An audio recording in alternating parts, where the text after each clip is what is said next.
This is Spirit Island. It's a cooperative board game that turns the usual colony builder board game on its head, where you're usually gathering resources and building roads, towns, and cities and expanding your economy.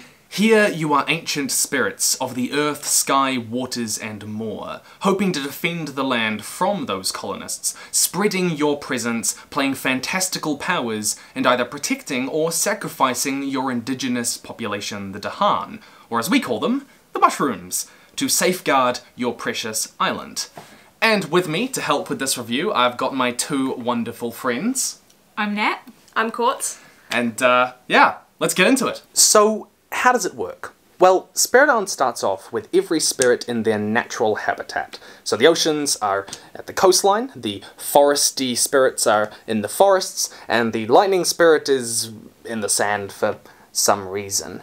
Otherwise they might be in the wetlands or the mountains. And the invaders, these horrible colonists, well, they've already got a few towns and cities, and they're exploring out into new lands where they might put down roots. Each round of the game has 4 phases. In the first phase, all the spirits choose some combination of gaining new power cards, more energy to play them like mana, or putting down more of the tokens on the board. Then you all choose which powers you want to play for this round. These powers can be fast or slow, indicated by a dove or a turtle. And in the second phase, the fast powers take effect before the enemy has a chance to do anything to the island. This includes removing them, pushing them from one place to another, removing blight from the island, and generating fear. In the third phase, the evil colonist invaders take their turn, and it all depends on what these 3 cards are, which will change from round to round. You can ignore the rest of this board here, we're just going to be talking about these little bits. Now, in this round, the invaders are going to ravage in the mountains, which means that they're going to corrupt the land, mining it mercilessly for resources, killing our indigenous Dahan as well as killing our ancient spirits. They'll also be building in the sands. They'll be erecting towns and cities in those corresponding territories on the island. And finally, they're also going to be exploring in the jungles, venturing out from towns and cities to find new resources to plunder. In the fourth phase, your slow powers come into effect. Tsunamis, droughts, firestorms, poisoning the land, blood rain. You can even call your people, your local Dahan, to fight the war for you, or gnawing root biters, which is basically just rabid gophers. Point being, you can call every part of the land, every animal, every creature in the land to help you fight. And then you go back to the start, spreading your presence, gaining more energy, and picking new powers for the next round. We're just going for the kitties close up. Oh, he's beautiful! Give us that face. You can lose the game in a number of ways. The island becomes too corrupted, you run out of invader cards, you all die, or whatever the scenario card you might be playing with indicates. And the winning conditions change as you make the invaders more terrified of you by collecting these fear tokens. At the start, you have to wipe out everything to win. Every man, town, and city. But at fear level 2, you only need to wipe out towns and cities. At fear level 3, only the cities to win. The flow of the game feels really good. Each stage, in terms of the gameplay time, is relatively short, so you don't feel like you're stuck doing one thing for too long. Plus, each phase directly impacts the next, so you get to see your choice immediately pay off. And all the phases play into each other. The fast powers and the slow powers can be slightly related, and the way the invaders respond, it's all quite dynamic, so you don't feel like you're playing in a logical progression so much as a continuous universe that's expanding and growing that you're attacking and defending.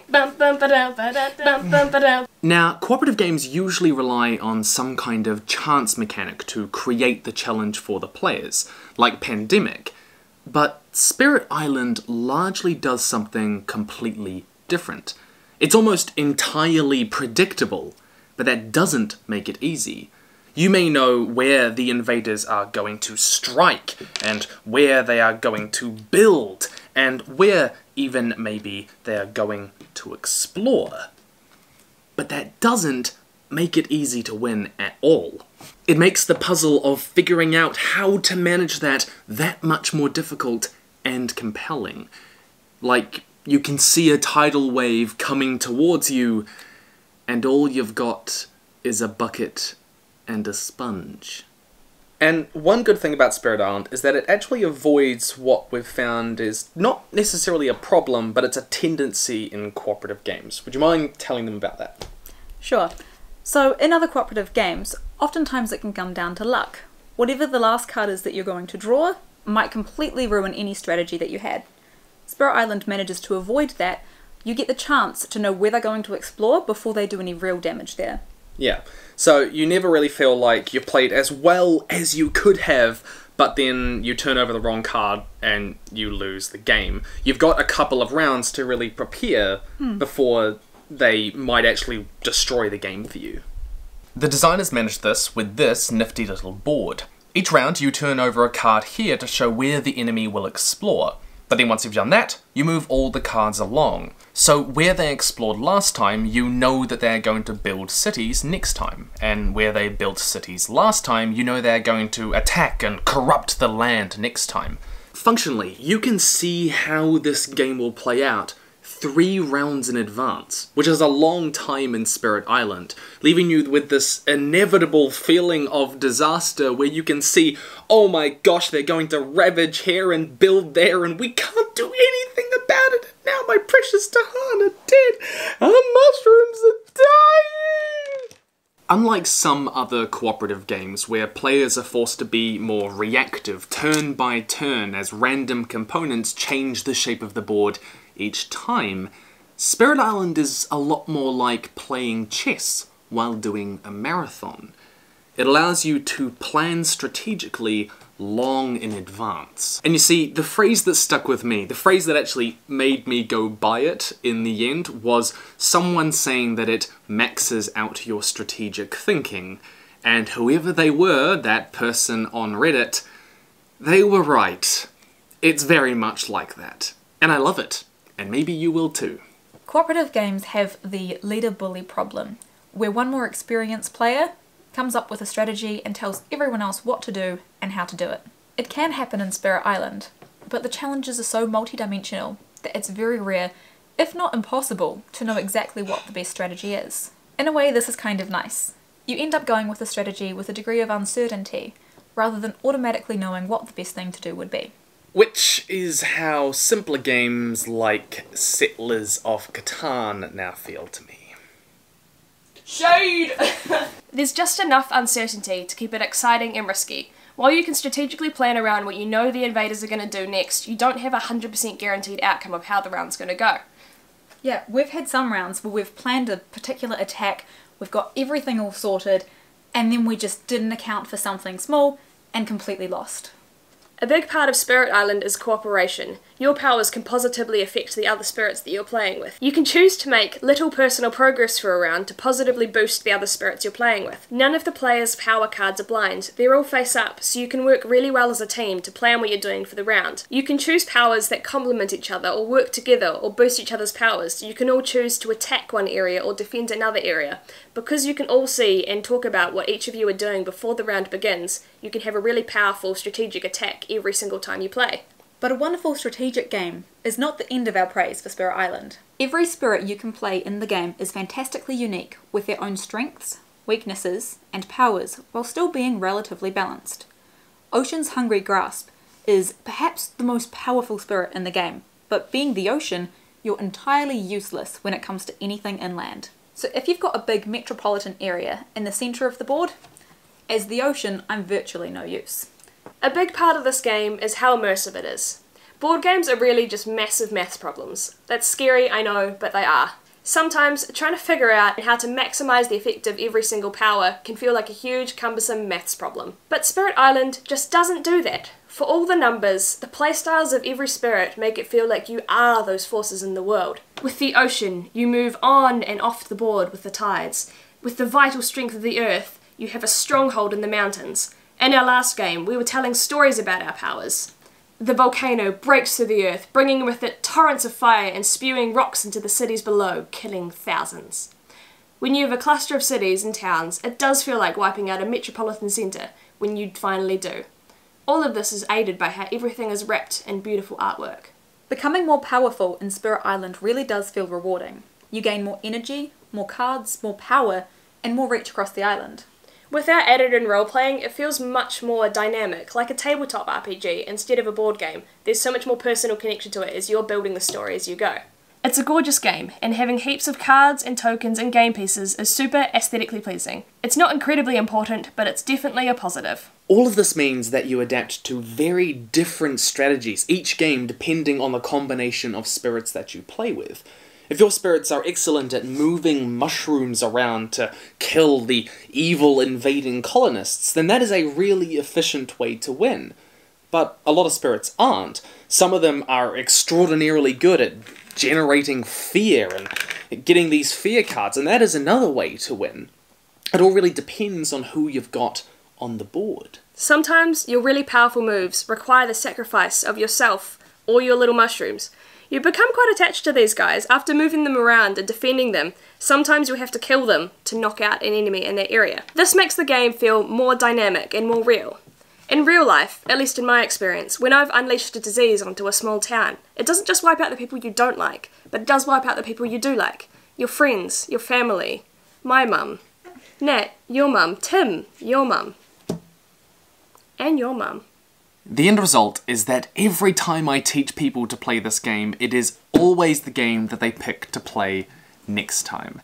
And in a rare case for board games, it's actually pretty much as good with 2 players as it is with 3 or 4. You see, it's not just one of our favourite cooperative games, or even just games. It's one of the best cooperative games out there right now.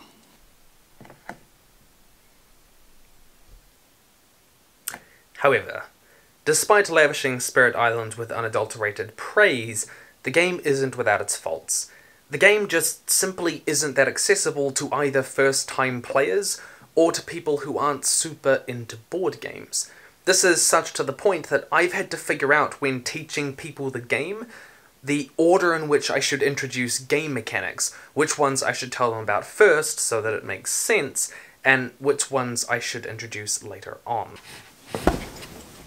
Part of this is that the rulebook just simply isn't that well put together, as Courts and I discovered when we first tried to play the game. There are a million terms like blight, fear, presence, and whatever else that they use in the rulebook without ever actually defining them first. And to show you what I mean, here's just a quick list of some of the terms that you need to learn to play the game. You end up leaping through the rulebook, from the contents to the components, to the sequence of play, to the glossary at the back, just trying to figure out what the first few pages mean, in order to figure out how to play the game. By the end of it, we were so exhausted that we actually put off playing until another time. We ended up coming up with nicknames for the different parts of the game, for the different pieces, hence calling these mushrooms, because there were so many terms to remember that we just couldn't keep our heads around it all. And seemingly, the term invaders and explorers are used interchangeably in the book without really explaining which one's which made it incredibly confusing. We were trying to figure out who did what, and what meant what, and who went where, and what did where, and who we could kill and who we... Yeah. Which just adds an extra layer of complexity that it didn't really need to have. And then zoom in.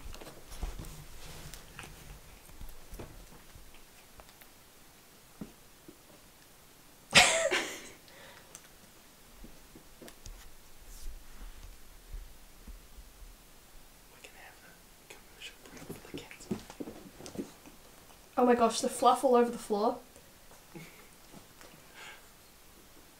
And now we'll return to our regularly scheduled programming. And it can, at times, feel kind of bloated. There are a hell of a lot of things that you have to worry about and manage in Spirit Island. You've got to prevent them from corrupting the land too much, from using up all of these explorer cards, from them spreading too far across the island, from them killing your Dahan, and the expansions that you can get add even more mechanics to the game and things that you have to worry about and control.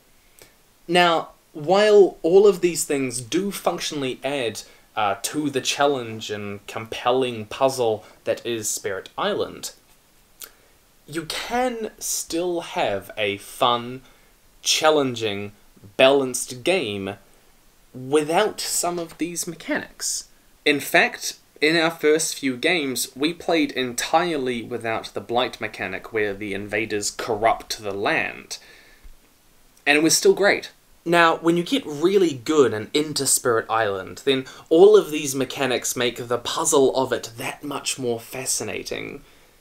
But for a lot of people, the added complexity won't make it more fun, just more taxing.